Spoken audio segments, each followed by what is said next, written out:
So, I was a bit disappointed with Wakanda 2, or Black Panther 2, Wakanda Forever film that just came out in theaters. I went to go see it yesterday. And I was so upset. I was so disappointed to see that the actual trailer was better than the movie itself. Like, I fell in love with the trailer so much to the extent that I would play it on repeat. Vibe into that freaking music trailer, yo.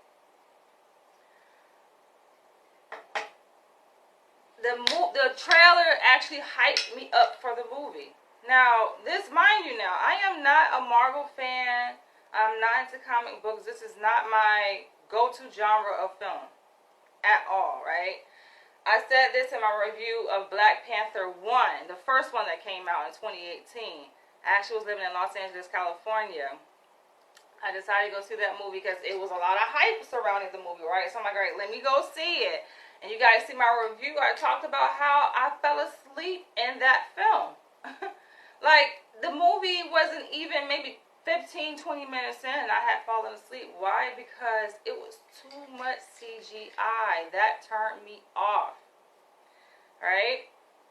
So I figure, okay, with this one, and especially with this, like, star-studded cast, with this banging ass trailer, like, it's just the music, the score for the trailer is what hyped me up. I'm like, all right, let me go see this one. But before I saw the part 2, I actually went to go see part 1 in theaters. It came out. I saw it at the United Palace Theater in Manhattan. I actually loved it. I was like, okay, now it makes sense. Like, when I first saw it, I did not follow the storyline at all. I'm just like, what the hell is happening here? And like I said in my review, I remember this big Marvel logo across the screen, and it just took me out of the film. And then all of the CGI, it just seemed so unreal that I could not connect to the characters. I could not connect to the storyline. I was being I won't even say overly critical, but I was definitely, I think, analyzing and nitpicking on certain parts of the film. Like, I just could not. And granted, this is in the context of me being a graduate film student. So I'm looking at the film through a different pair of eyes. And I couldn't, y'all. So, like I said, I saw the Black Panther 1 film maybe several weeks before this film came out, right? And I'm like, okay. And it was nice because one of the actors in the film, in Black Panther 2, she was there. Or Black Panther 1 and 2. Yeah, she was there, Denai. She did a Q&A after the screening of Black Panther 1, right? So I feel like, okay, I got kind of caught up with the gist of the storyline and what was happening. And I'm ready to see Black Panther 2. I'm amped up. Now, granted, even though I did not like the movie, I was not satisfied with the storyline, the plot, or the outcome of the movie, I did like the tribute they did in the beginning of Wakanda Forever. I was thoroughly impressed. I like that they was very aligned, very in tune with the actual tribal tradition of how funerals are put together according to the African tradition. So I was like, that was very gratifying to see on screen. The colors, like the music, the sound, like all of that was on point, right? This is the beginning of the film. They actually paid tribute, and it started basically out with a funeral scene, essentially. But it wasn't like a funeral like in our traditional sense of what we think of a funeral in terms of in America. It was a celebration. That's how in many African tribal cultures they celebrate the passing, the transition of a loved one, right, to the ancestors. So that's how it was. And I just remember like the art, you know, on the building that as it's shown in the trailer of Chadwick Boseman, and they had it where he ascended to the ancestors, like he went up into the sky. He was in a casket, but you know, following the celebration and I should have said spoiler alert. This is definitely going to be a spoiler alert. But after the celebration, right, of the ceremony that they had for him in the film, he was taken up into this aircraft, and it was symbolic to his transition, his ascension to be with the ancestors. So I really, really, really, really, really love that part, right? I'm like, it started out perfect, and then as the film progressed, I just became more and more disappointed. That's just how it went. Like, it started out very strong, right? Keeping to the African traditions, keeping to the spirit of Wakanda. And then I'm like, what is this? As time progresses, like, what is this? Have you guys seen the movie? For you guys who are watching my film review right now, have you seen it yet?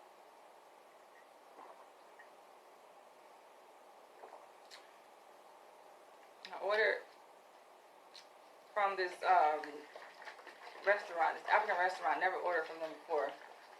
Yesterday, I got some DB chicken, like West African Senegalese DB chicken, and I tried out their ginger juice. This is my first time ordering from this restaurant. It will be my last time ordering too. There are quite a bit of restaurants in Harlem that are on point when it comes to West African, and they are not one of them.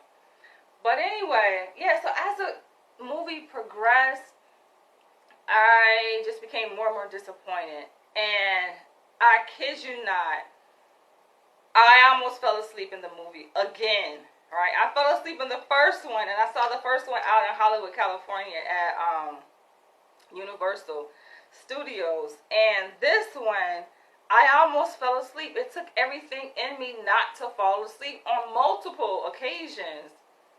That's how fucking poorly, I guess it had to be the story, because for me, it's all about story, especially being a writer. It's all about story, and it just didn't capture me.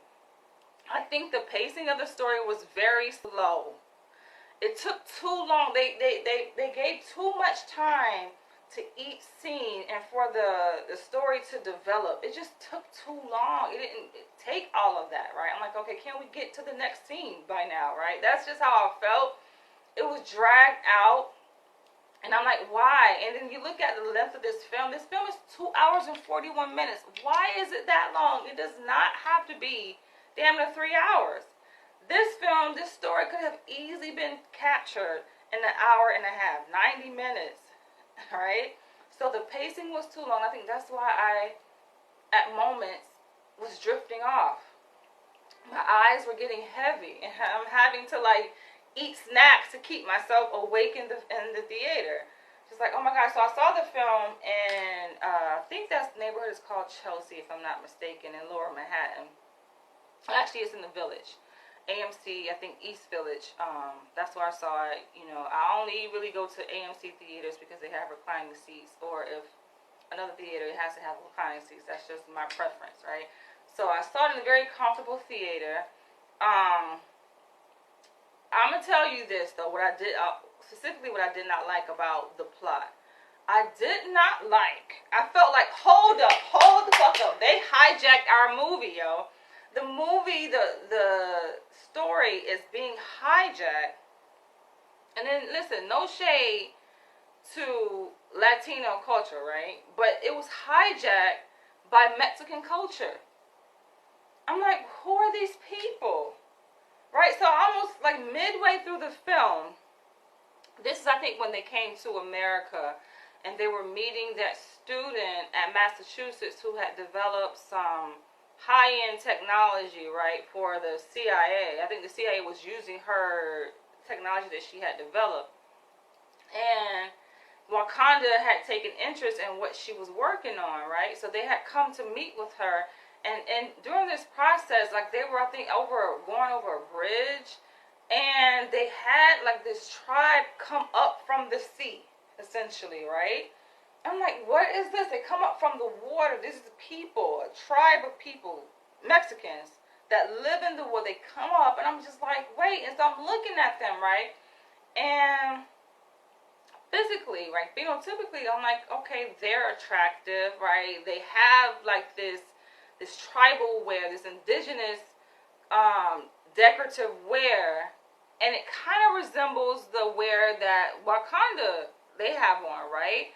Like in terms of the necklace, and the hairpiece. I'm like, okay, it kind of resembles. So it makes you think like, okay, there could be some connection. Which for me, for a split second, I was a bit inspired in that moment. I'm like, okay, well maybe this is symbolic to the unification of African descendants, right? Because we know that we are all over the globe, not just in Africa or in America or in the Caribbean, but we are all over, right? So I'm thinking, okay, maybe they're tapping into that Pan-African aspect, of our history as African people who are spread out, the diaspora, the diasporan Africans. And they are making this connection to Africa, by displaying these indigenous Mexicans, right? Because it was like, for a moment, I think it kind of left the viewer in suspense, right? And so I think that's where my mind went, because it didn't answer the question as to who are these people, and are they for, are they on their side, or are they against? Like, you had a split second, right, to kind of formulate your own interpretation of what was going to happen and who these people were in connection to the Wakandans. They just showed up. So I'm just like, okay, a little glimpse of hope. And then it was made clear that they were not on Wakanda's side, that they actually were out to attack. And the Wakandans had noticed that these people who had somehow miraculously, spontaneously appear from the ocean. I'm going to call them ocean people, but I think they said they were like indigenous to the Yucatan Peninsula in Mexico. They actually, the Wakandans had identified that they had vibranium. Like, wait a minute, they have vibranium, right? How do they get that? And they were saying, no, vibranium is only in Africa. So why do they have vibranium, right? Why do they have access to this?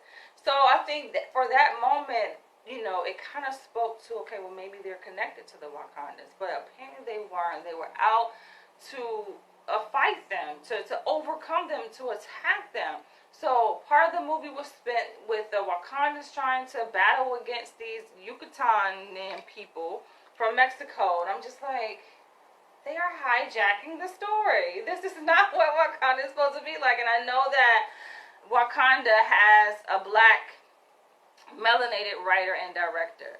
I'm well aware of that, right? But I'm also aware of how the filmmaking process works. Especially, myself being attached to the filmmaking industry, right? So I definitely know the inner workings of how it is. I remember attending this event, this talk, and one of my favorite filmmakers, he said, if you are going to write a film, this is Spike Lee's words, if you're going to write a film that you can direct, right? And it made me think, like, and this was like many years ago, right, before I had even really expressed sincere interest in developing my own works, right? He was like, write a film that you can direct. And I'm like, okay. And I know, like I said, Ryan Coogler, he's a writer-director for Wakanda. He is a black man.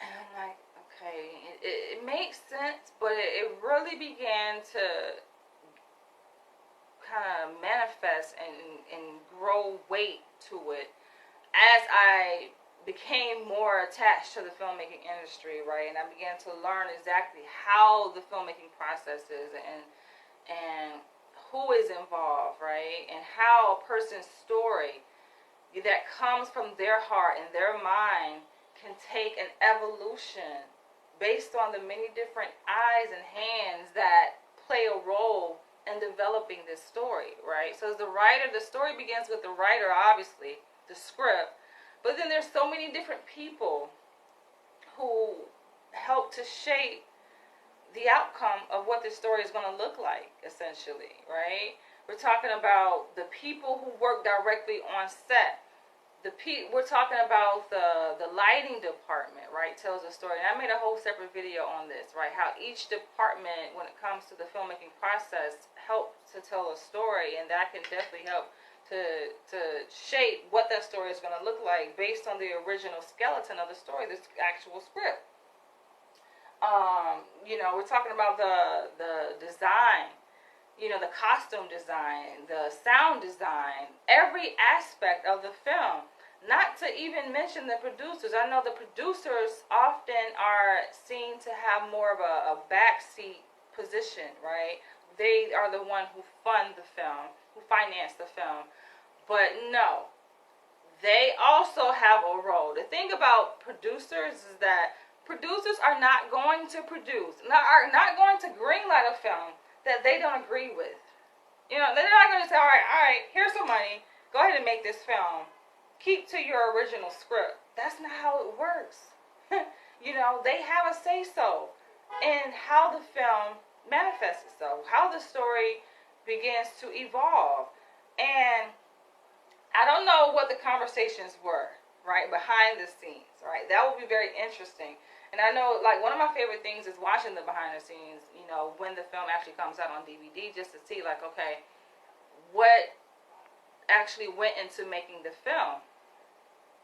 They don't always share all the details, or that's the tricky thing, right? So some of these little subtle details, and they seem very minute, but they're major, like that. I think is a major thing, and I'm like, who played a role at that table when it came to developing this script for part 2 of Black Panther?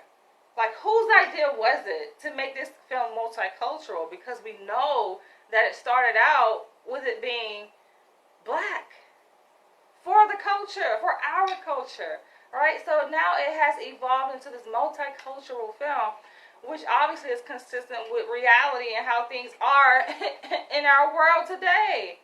Like, you can't have anything for ourselves without other people, other movements hijacking our shit, whether it's the LGBTQ community, whether it is the Latino community. Like, they always come in and hijack. And one may say, okay, well, that is a good thing, right? That's progress. But no, it's not necessarily, because then we are left without, usually. We're the one, when they come in and hijack our shit, they take what belongs to us, and then what are we left with?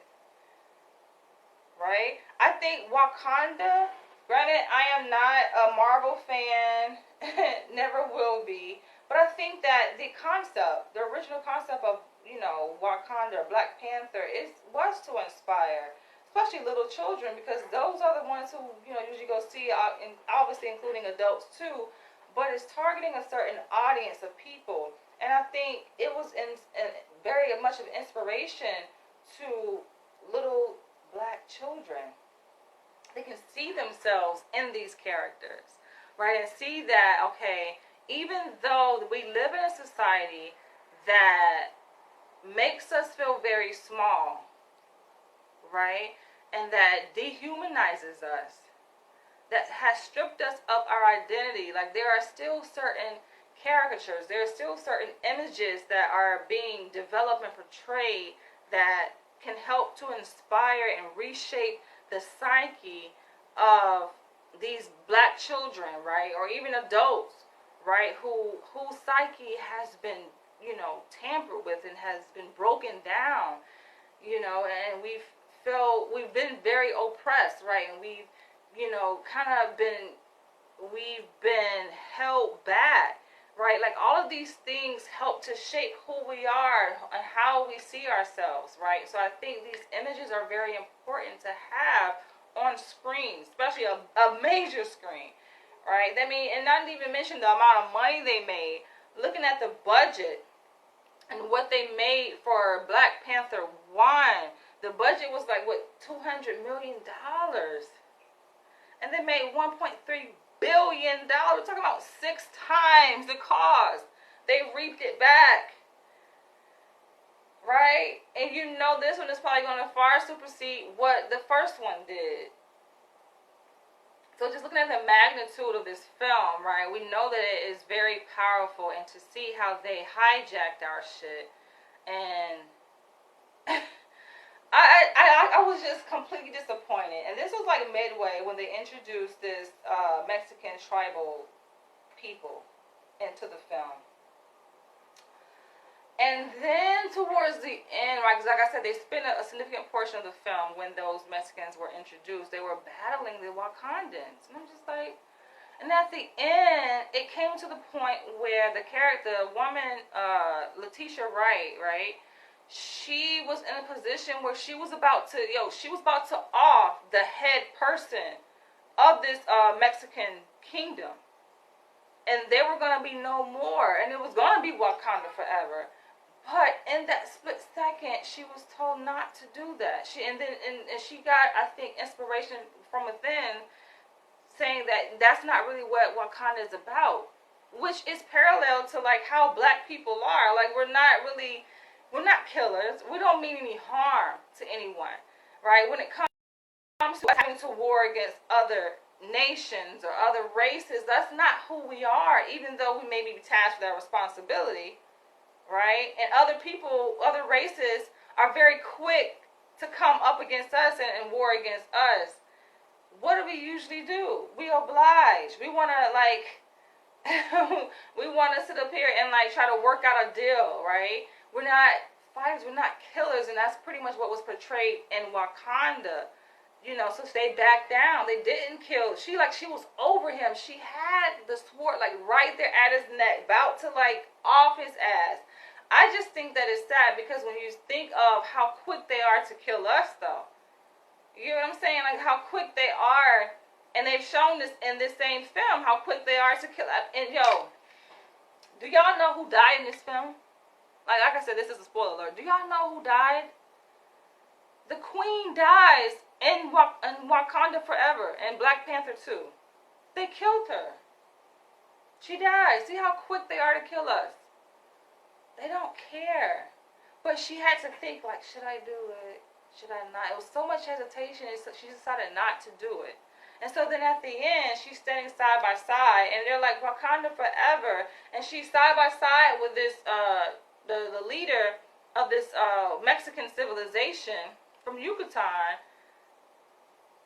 And I'm like, what the fuck is this? So, I'm looking at the visual representation of what the messages they're communicating visually, right?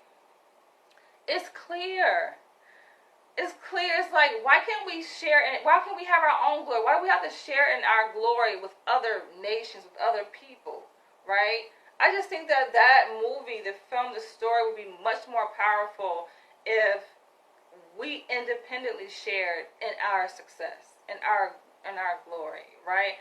Unless, like, they pay tribute to, right, who we are. And I think, and in they somewhat did, to speak to, I can't remember the exact quote from the film, but they did speak to the fact that, yes, it began with Wakanda, right? Like, we are the original people. They did mention that, and I think these words came from the leader of this Mexican civilization to say, like, they are the ones, right? But still, though, I'm like, nah, dog. It didn't sit well with me.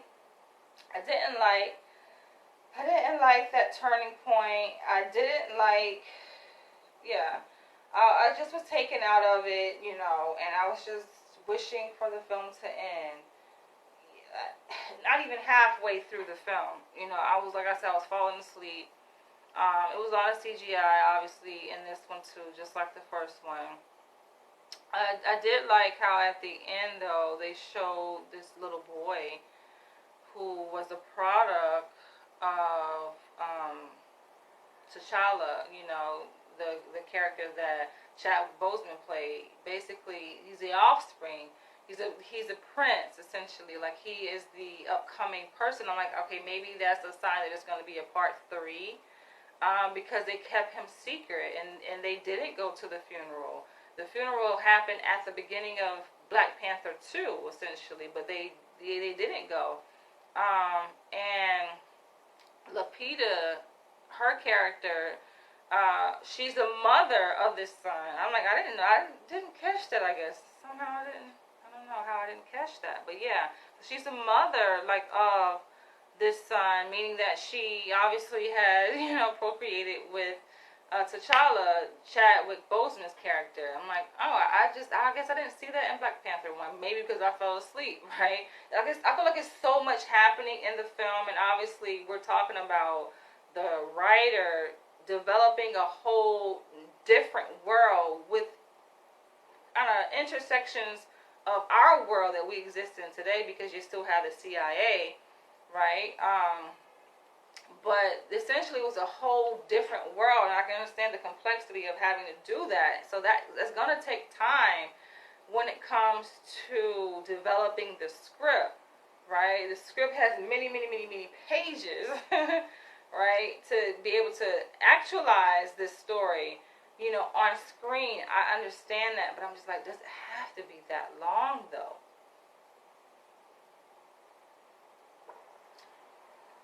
Now, when it came to, I don't like the taste of this. Ugh, never again. But when it came to, like, the technology that they were developing, I think that obviously, like, they say, films, right, it mimics reality and vice versa, but I can definitely see how they pull that from what's actually already happening. In the beginning of Black Panther 2, they were in the lab and they were showing like the DNA sequence and how they're able to alter the DNA sequence. I'm just like, they're already doing that in science labs, today.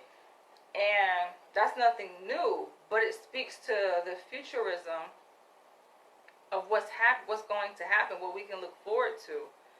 And so at the end, they were asking her if she could like replicate Chadwick Boseman's DNA to create this whole new person, and not just him, but I think another character. I think the Mexican character, right, to replicate that. I think it's just interesting just to see, like, how they're kind of playing with epigenetics, in this film. Like, this film has so many different layers, Joe. I mean, you're talking about like race politics, you're talking about epigenetics and, science, technology, and physics. And yeah, I think that obviously it deserves its credit for the amount of work that went into putting this film together, because it's not something that was just, carelessly thought of and put together. I think it took a lot of deep analytical thought, a lot of science that went into this film, which, I definitely have respect for the scientific contribution, in real life, but also as it's portrayed in these films. So I give it, I give credit for to that point, but when it comes to the justice that it was supposed to do, I think, for the culture, I think it didn't do. Nah. I'm not with it. I'm not happy with the outcome. I'm not happy with the story development. I feel like, I guess it's expected though, because that's what usually happens, so I guess you can't put too much hope in anything that white people have their hands in, because they're gonna make sure their intent, is manifested, which is not gonna change. So maybe it was a false hope. I think it was more like a false message that it portrayed, especially from the trailer. It's like on one hand, it's giving like this false sense of inspiration and hope for the Black community, right? But then it's like, that's not exactly what happened in the film, though. That's the disappointing part. It's just like, hold on, they had this planned out all along. This was the intention, right? For it to be hijacked. We're talking about something very powerful here, in theory, right? Not to say it's actually going to manifest itself, but having this, Black utopian world, where we essentially own and control everything. That's what Wakanda is representing. And then to have it, like, intercepted by this other civilization, this Mexican civilization. It's just like, what is this? Unless we're on the same accord and we're ruling it, right? We're still at top, but that's not how it was. How it ended was that Wakanda and this other civilization were standing side by side. It's not that one was ruling the other; they were essentially equivalent. That's how, especially visually, how it was portrayed, right? So, yeah, didn't really like that. But anyway, that's my review. I think this will be my last Marvel film because I'm over it. I'm just like, first of all, it's not, like I said, it's not even my genre of film. Alright, so I'm stepping outside, you know, my interests in film. This is not my thing, right? And I just seen it because it's so much talk. It's highly publicized, so it's like, all right, why not go see it? And when I went to go see the first one in LA, it was funny because I took an Uber to Universal Studios from where I live. I live very close to Universal Studios. And I remember, like, the driver was asking, you know, what film are you going to see? And I was like, I want to see Black Panther. And then they said, oh, you know, their relative worked on the film, which is not uncommon. I was telling this story to my colleague where I work now, and they were like, oh, wow. And I was like, it's not really wow. Like, everybody in LA is somebody, essentially, right? And usually somebody connected to the industry, the entertainment industry. So it's not uncommon to, you know, run across someone who say, oh, I worked as a PA or a gaffer, or I worked as, you know, an actor, actress, or, you know, I was part of the development of the script, you know, and various different productions and that were made in LA, because everybody is somebody in LA, essentially. So I wasn't really, you know, surprised with that. And then they were like, okay, enjoy the movie. And then I go in and to see that I fell asleep. Yo, I freaking fell asleep. Like I said, not even 15, 20 minutes into the film, I fell asleep. So I thought that was hilarious, but I thought I'd give this another try, and then I'm just like, still not, I'm just disappointed. I felt like I'm sitting in the theater this time, just waiting for it to end. And it was just only 45 minutes in. I'm just like dreading just being there. I'm like, okay, I'm going to stay because I purchased a ticket to be here, but I honestly did not want to watch the remainder of the movie. It just didn't capture me. I wasn't wowed. I wasn't impressed. So I'm curious to see what your take is on it for you guys who have seen this Wakanda film. Like, maybe you can offer more insight, a different perspective, but that's pretty much my perspective. I don't think it's going to change. I'm not really interested in seeing any more of these Disney, Marvel films that is a false portrayal, false hope, false everything for the black culture. I'm just not. I'm not with it. Because I feel like there's always subliminals there that they try to slide in, and that's what they did. And this wasn't really a subliminal. I'm pretty sure there were a lot of subliminals in this movie. I wasn't really looking at the movie for those subliminals. I was just looking at it very surface level. But yeah, they didn't even slide it in. They put it dead right in your face. Okay, I feel like they slid it in the sense that it wasn't really expected, but they slid it in. They got it in there. Okay, this multiculturalism, they just threw it up in there, right? I guess they're like, okay, well, he died, all right, and so I feel like it basically is communicating that Wakanda has weakened.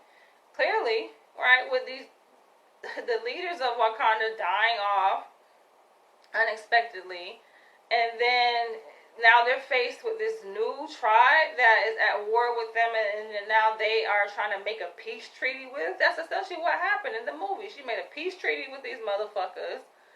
You know, I'm like, why the hell, like, y'all got more power than them, and then somehow they got your vibranium?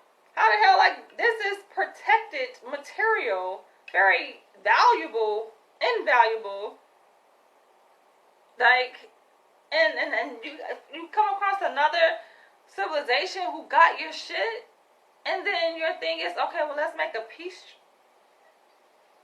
something ain't making sense. But anyway, I'm about to end because it's just annoying. It's just, I'll stick to my typical family movies, my dramas, my comedies. That's my go-to, right? Not this. This is definitely not my cup of tea. But anyway, I'll catch you guys later. Drop your comments below and share this video.